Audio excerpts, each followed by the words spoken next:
Have you ever thought about just leaving your job and going on a long adventure? If so, listen up.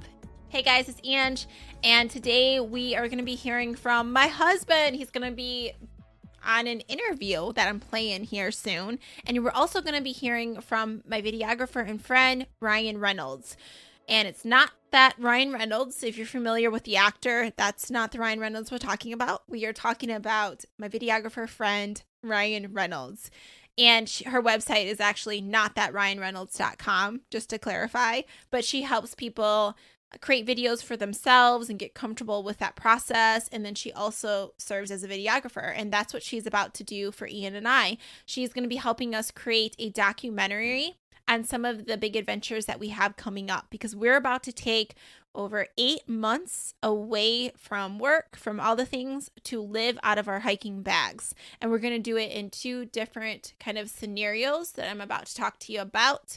So, but what's coming up is basically last night, Ryan had interviewed Ian and I. We did not see it coming. We didn't plan for it. So it's like raw.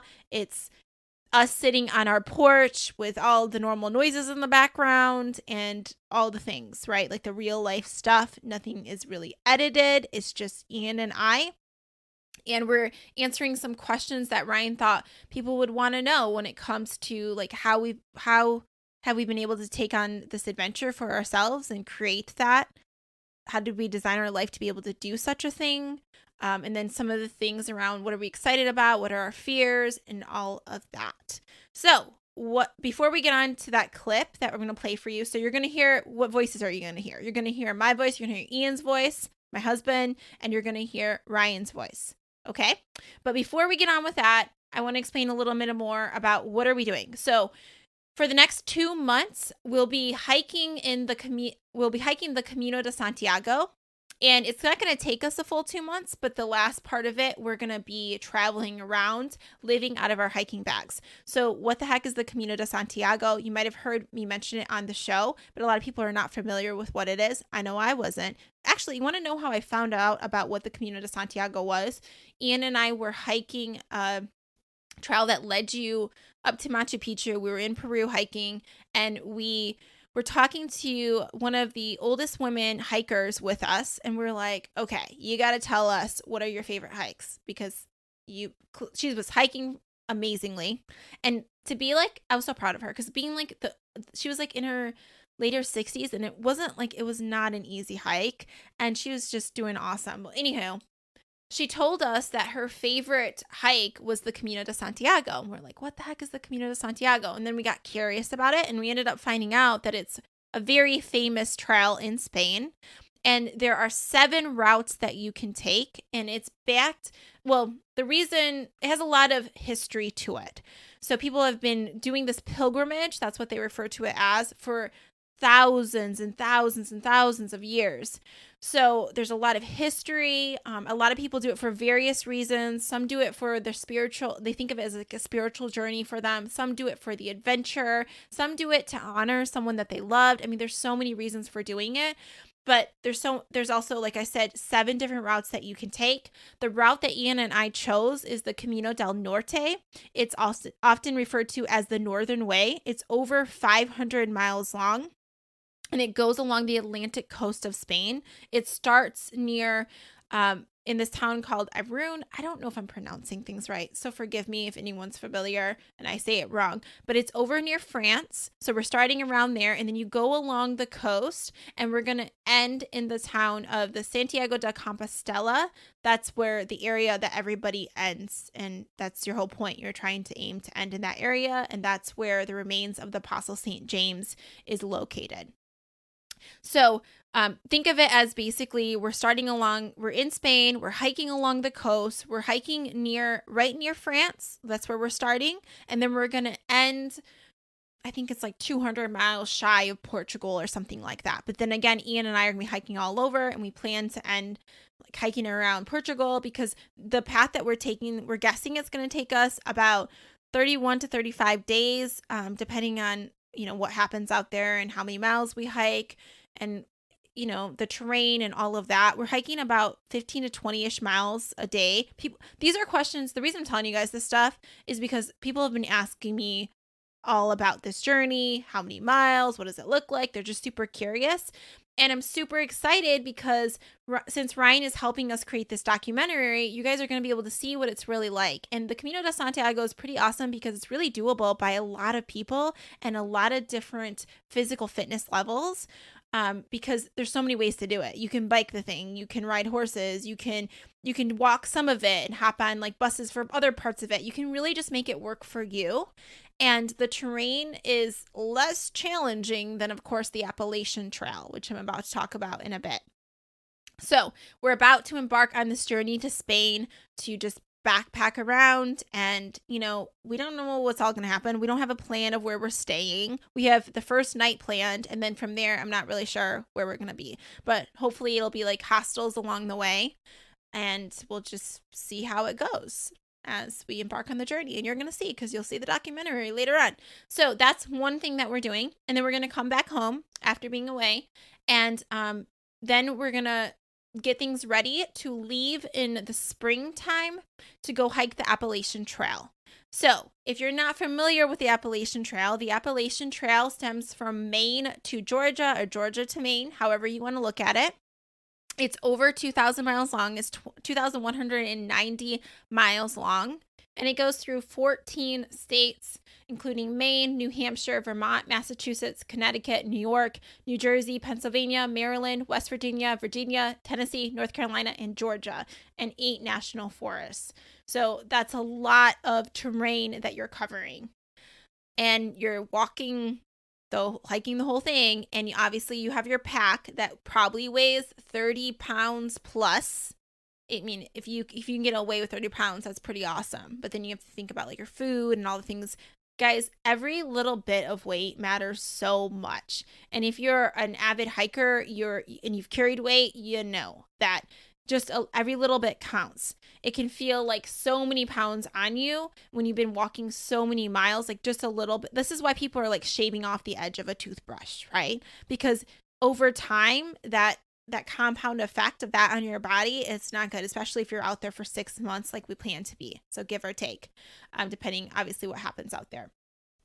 So that's what's happening. And there's a lot of preparation that goes into it, and there's a lot of unknowns, right? And yeah, you don't train to hike as long as we are with carrying that much weight. It's not something you can train for. Because can you train to hike 8+ hours a day, carrying additional weight on your body, going through like all kinds of different types of terrain, being in crappy conditions at times, you don't train for that. We don't even have the time to train for that, right?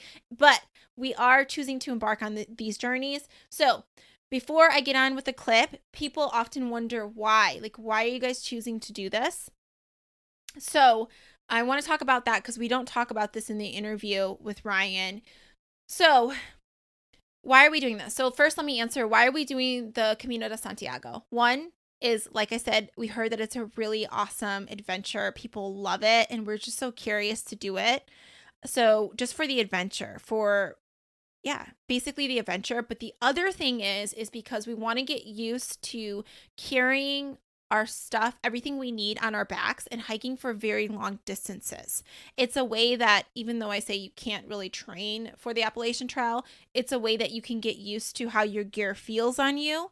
It's a place that you can make mistakes, and you can go into a hostel at night to go to sleep. Like, you can go into a pharmacy if you need to. So it's a good place to kind of train a little bit with like the feeling of what it feels like to hike long distances, have stuff on your back, and things can go wrong there, and you're less SOL than you would be on the Appalachian Trail when things go astray, like testing your gear, all the things. Okay, so basically 2 reasons. 1, for the adventure, and 2, to get us used to being a thru hiker and learning from that experience. That's why we're doing the Camino de Santiago.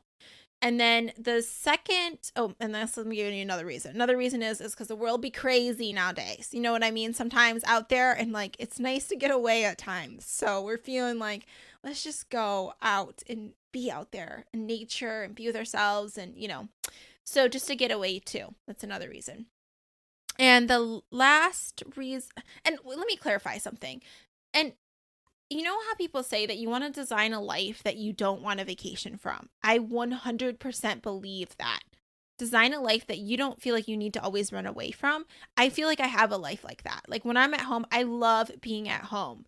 I really do. But I also think like sometimes like the climate with like all of the craziness that's happening out there, um, sometimes you're just like, I just want to go in the woods so I don't have to hear the news and the awful things that are happening. You know what I mean? I don't listen to news anyways. Okay, that's a side rant. So moving on. So the Appalachian Trail, why the heck are we choosing to do that? It's really important that you understand your why for doing it, because when you're out there and you're freezing, you're uncomfortable and you're hungry and you're hurting, you need to think like, why am I doing this? Because that question's going to pop up for you. You better have a good answer, right? So my answer is because I want to make myself proud. Like I want to challenge my mind and see, as cliche as it sounds, see what I'm made of. Like I want to prove to myself that I can do hard things, because I feel like the confidence that comes from that will be so powerful in my own business, and just having faith that things will all work out, because there's a lot of times when you're traveling, you have to rely on your faith that all will work out, because yeah, you get yourself in some crazy situations and it's just completely right out of your control, and you're like, please God help me, I don't know. Like that's happened to me so many times, but I feel like it's a way that I can really practice my faith, make myself proud, and do something that be in nature. Like I love being in nature, and just you meet so many cool people. Yeah, so those are really my main reasons. I know with Ian too, it's the same thing. He says that he really just wants to make himself proud and take on this journey. It's been a bucket list item for him because he loves hiking and being in nature, and we feel like we're blessed to be able to do such a thing, because a lot of people would want to do this, but they haven't designed their lives to take off 6 months to, because not only do you have to take off 6 months and you're planning your life for that, like you're also without income for 6 months, unless you've created passive income generating sources while you're out there. And I haven't really got to the point of creating those passive income generating sources yet, because most of my stuff now, it does take my one-on-one time. So anyways, those are the reasons why. And now that that's all said and done, you have a glimpse into that. Let's start talking. Let's just go to the interview. I'm going to play it right now. Here we go. Like we talked about, people want to know what do you do? What do you guys do for a living? How are you actually able to take 6 months off of work to actually facilitate this? What do you do for a living? Well, I am a dentist, and Ange does a little of everying. No, what we always want to say is when people look at him, we're always like, they are always like, yeah, what do you think I am? A barista. Yeah, he's got all of that. A barista, an artist. What else have you Tour guide, or travel. But you're a dentist who works a 9 to 5, like a typical 9 to 5 job. 6 days a week, and quite a bit of flexibility, so we can take off kind of when we want. But I mean, there'll be weeks where we'll go 14, 15 days working in a row without taking time off, but then we can take more time off because of that. I think the answer to people's questions when they're always like, how do you guys take so much time off and then still work? Like you work a 9 to 5. I mean, I don't necessarily work a 9 to 5. But the reason we're able to do that is because you're really good at negotiating as far as like flexibility in our schedule. And we do work a lot at it, like a short chunk of time. We put a lot of hours in, and then I won't get into that because I find my career coaching self coming out right now, like the way that you can create this for yourself. So that segues into me. So I do, I help people transition into doing work that's more meaningful to them. Like I'm a legit career coach. And then, so I work from home doing that. And then I also travel doing consulting projects that help the military prepare for crisis training scenarios. And that's the consulting piece of my business. So I do coaching and consulting, and it's worked out well because I can create consistent income through my consulting projects, and then my coaching projects, they're more a little sporadic as I do online courses and things like that. But it's a way that we can, that's how we've been able. And I think the most important of all of it isn't necessarily what we do for a living. It's what we do with what we have and what we've earned. Like we live super frugally. We've had a lot of student loan debt, just like a lot of other people, a lot of just regular everyday, Well, I think more than costs, a lot of other people. but we live very, very small. I mean, we live in a tiny house, 394 square foot tiny home, and are very, very frugal. We buy all of our clothes probably 90% secondhand. I mean, Even some of our hiking stuff is. Yeah, and we just make good use of what we have and try to maximize everything and be efficient and live within our means. And so I guess I feel like it's a we complicated. prioritize travel because everybody has their money pits, Yeah. right? And what other people maybe have as a money pit, we don't. And then in other ways, people, spend their money more frugally and like travel, and we've intentionally designed our life this way, as far as we advocate for the flexibility that we want so that we can travel the way that we do. So if we're taking on a new role, we're going to prioritize that role is going to offer us the flexibility that we need to travel. And if that's not going to be a thing, then we're not going to take on. And I want to be role. real. I think when most people think of traveling, they think of glamour, like expensive, staying at like really fancy hotels, like all the like when we travel, I think it's very unique. Like we travel on a shoestring. We are eating at grocery stores. We're staying at Airbnbs when we're splurging. Yes. And we're just little hacks that we've developed over the years, kind of gathered in our toolbox and have created a system that allows us to travel really, really inexpensively and efficiently. Yeah, you can have a lot of fun with a little bit of money, and people seem to think that people don't realize that sometimes. And people also think that you need to have a ton of flexibility in your schedule, and you don't necessarily do to have like a really awesome adventure. Yeah, what we're doing now is you're taking a big chunk of time off, but our adventuring didn't start that way. Like it started with a long weekend, or started with just a weekend where we would drive.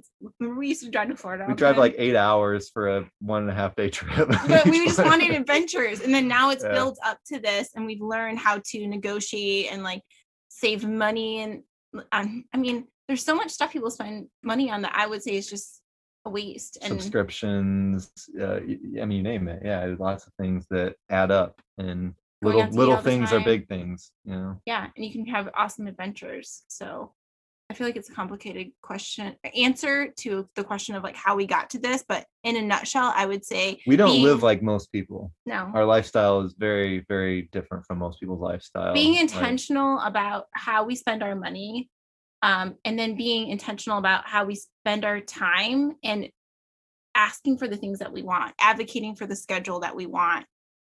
Designing our life very intentionally when it comes to our careers and the sources of income that we bring in. And then another side note is like making yourself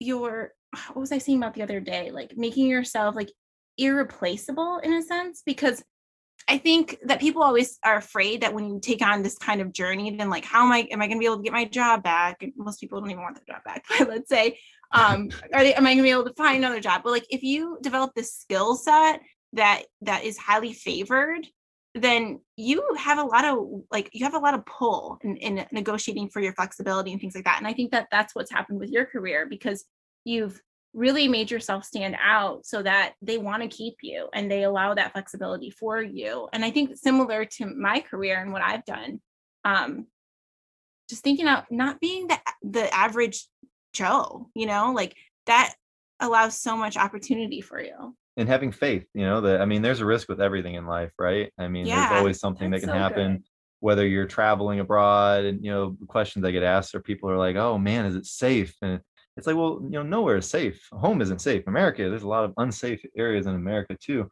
But, knowing that things will work out and you kind of roll with the punches. And when you travel, things always go wrong and not according to plan, but that's part of the adventure. That is part of it. That's what makes travel fun in some ways. And you get so proud of yourself when you figure it out. Like going back to like the fact that we don't know how to speak, like I don't know how to speak Spanish fluently. Not even. How do you learn? You put yourself in uncomfortable situations. We know that we're that's gonna be the language barriers, like that shows up with traveling. But there's like this fun side of it, like figuring it out. That when we hike the AT, we know there's gonna be times it's gonna be extremely uncomfortable. We're gonna need additional things. We don't have access to it, but there's so much beauty and joy that comes from like figuring it out.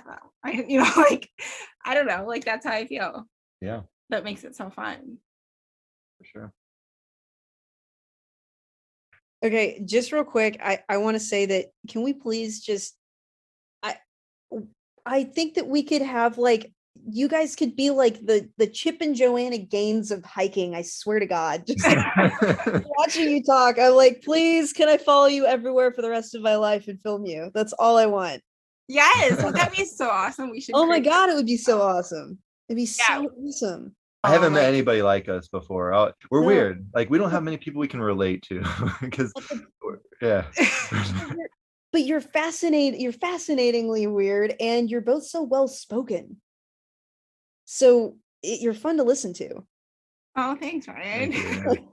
I feel like I just see so much potential of things like, I don't know, like becoming. I like the fact that you said the faith thing because that's something that's really important because I think people don't embark on these journeys, like these long journeys of taking 2 months away from work or 6 months because there's so much fear around losing their There's job. so many roadblocks. Yeah. And that limiting beliefs. Yeah. And then you're not going to make any risks and then you don't go anywhere. And then you live the don't same enjoy your life. life. Like I Yeah. always think about it as like you can be uncomfortable living the life that you don't want or uncomfortable going after the life you do want. Either way, you're going to be uncomfortable. Right. So like, I think that's the biggest thing that holds people back because like me and you, like we're willing to embark on these journeys and shift things, sometimes disappoint people when they're like, wait, you're taking that much time off? What? Like, but I feel like that's what causes us to enjoy our lives more is because we're willing to take more of the risk because we have the faith that no matter what, it's going to work out. Like I even think about like, okay, so I walk away from my consulting contracts to be gone for minimum 8 months. If you think about it in the next year, will they want me back? Will they replace me? Will like, those questions like come up, but I just think like everything is happening for me always, period.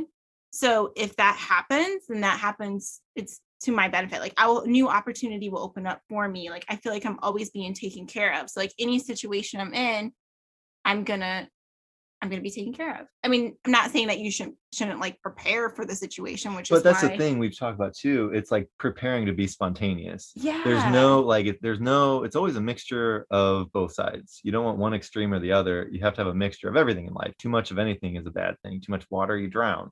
But like you have to prepare to be spontaneous. You can't just always be spontaneous or when you can't always live in a shell, and not go out. You have to like prepare, do preparations to then allow the space for being spontaneous and having an adventure. And and I think about it as like, that's what it means to like intentionally design your life. Mm-hmm. Like you got to be intentional, but you also need to be flexible because life is not like, it's unpredictable. Like you don't know what's going to get thrown at you, Mm-hmm. I think this is a perfect time to talk about some of the fears that you guys have. Ooh. And you can take it together, you can take it individually, but or we can even start with what's the thing that you're most excited about if you want to go that route and then talk about fear, but whichever one floats your boat first. Oh, okay. So let's talk about fear first to get that out of the way. What is the thing that you're afraid of the most? Gosh, I think the thing I'm number one most afraid of would probably be not finishing because I'm a competitive person, most competitive with myself. But maybe even more fearful of that would be myself or you getting injured. That would be something that'd be pretty high on the fear list. But other than that, really just not finishing probably. Yeah, I wasn't sure what your answer would be to that, but I knew somehow it involved me, like the fear around something to do with me getting hurt or something like that. Because I feel like you're always kind of obsessing about that in a good way, which is why I love you. But honey, can you shut the door because I can hear the dryer and I don't want it to.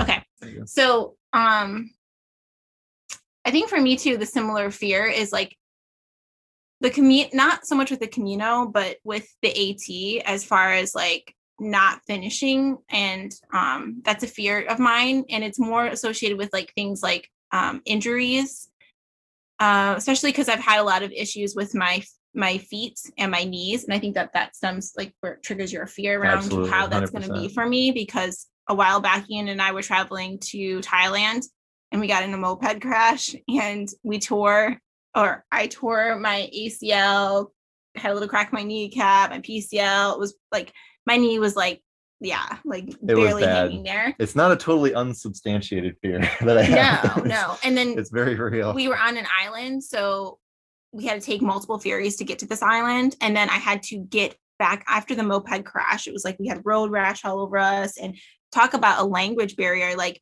we did not speak the language at all. It was hard to find anyone that even spoke English. So stepping up, I watched my kneecap move over to the side, and then we had to get back on the moped, go to the hospital, all the stuff. Take you home from the hospital with a bad knee and crutches, and we'll stop at the pharmacy and get the crutches. All on the moped. So after it crashed, I got back on the moped to go to the hospital, which they couldn't really help me there. And then we went to, what was cool is because of his doctor mindset, he knew like this is the prescriptions and stuff they were trying to give me, and like what we could pay for out of like what was a ripoff and what wasn't. So anyways, one of the things that was going to be a ripoff was the crutches. So we found out that the pharmacy down the road had crutches. So we got back on the moped, drove to the pharmacy, held these crutches as we were like riding this moped. I can't walk on my knee. So anyways, long story short, we made it back to the US after like the hospital, and after going to like multiple bus ride, ferry ride, several ferries through different islands. Bangkok from the remote island that we were on. And we had, mind you, like we have 2 hiking packs that are huge. So not only does Ian, in a sense, have to carry me, he also has to carry our hiking packs.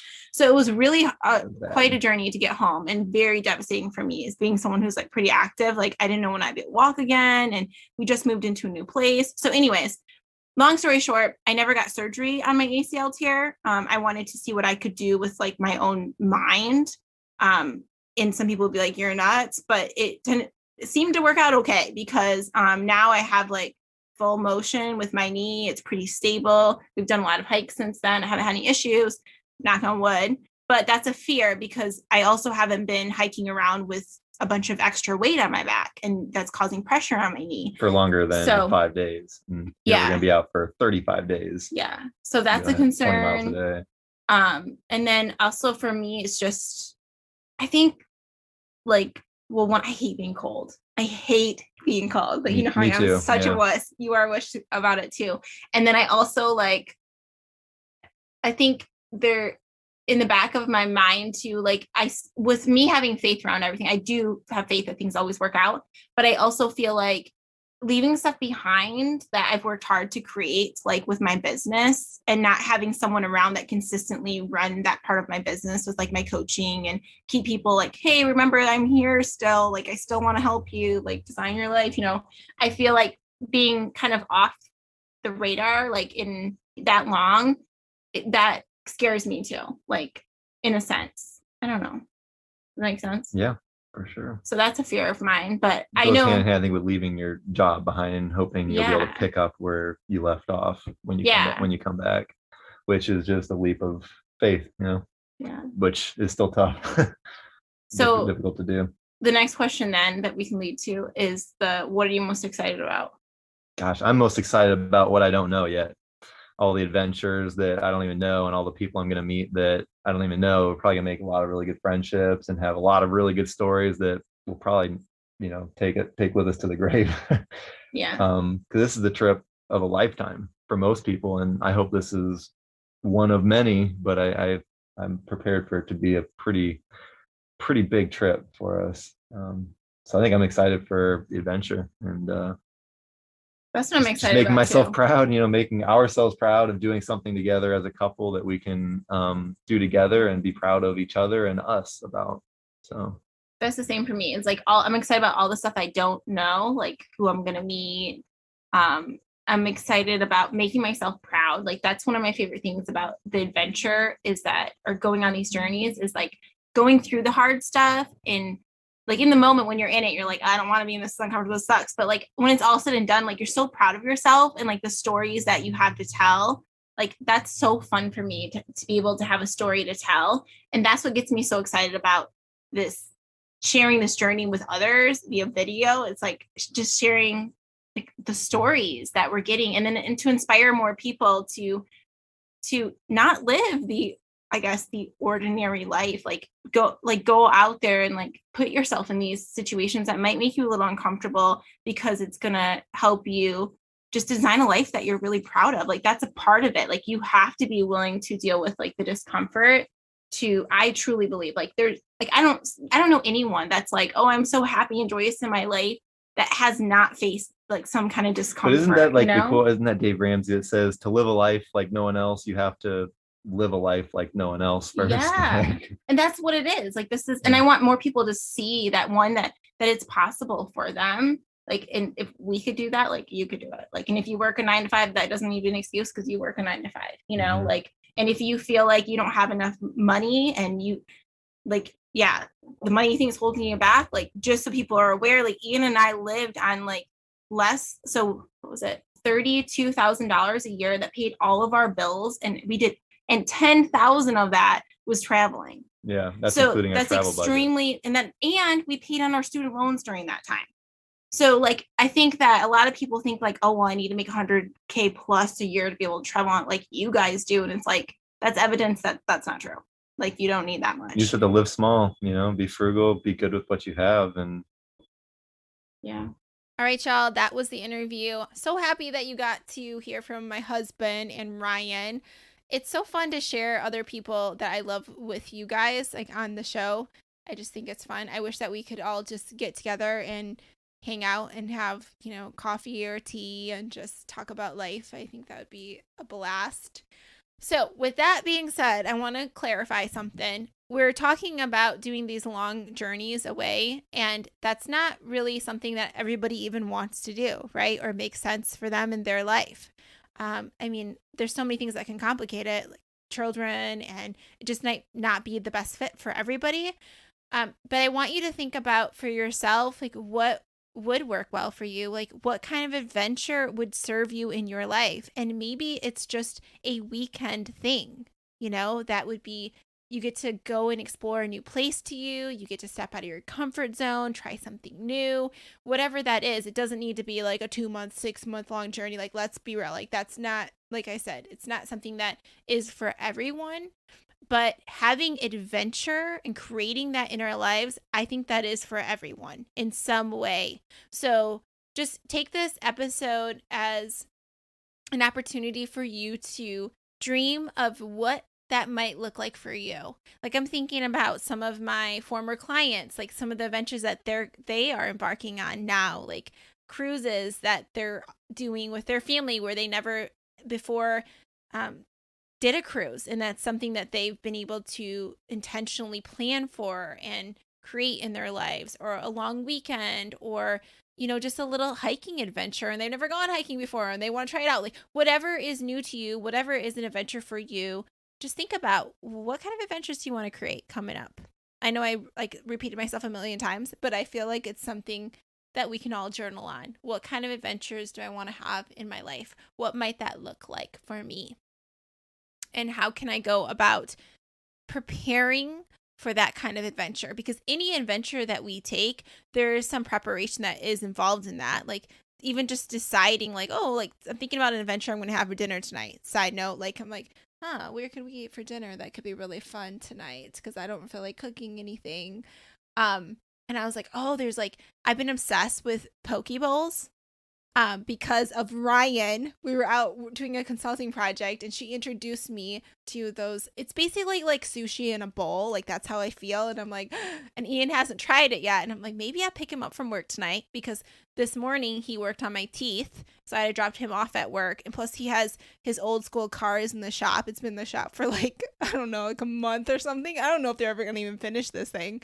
It's hilarious though. We're like laughing about, we forgot. It was funny. After we got done recording yesterday, we turned off the recording and Ian was like, I forgot to mention about our cars. And just the fact that in order for us to live this life, there's a lot of sacrifices we made. And one of them we've intentionally sacrificed is like, we don't care about spending a bunch of money on our cars. So our cars are like older, and because we want our money to go towards traveling. It's based on what we value. And I'm here to say that the whole point of this podcast is that I want you to intentionally design a life that feels right to you.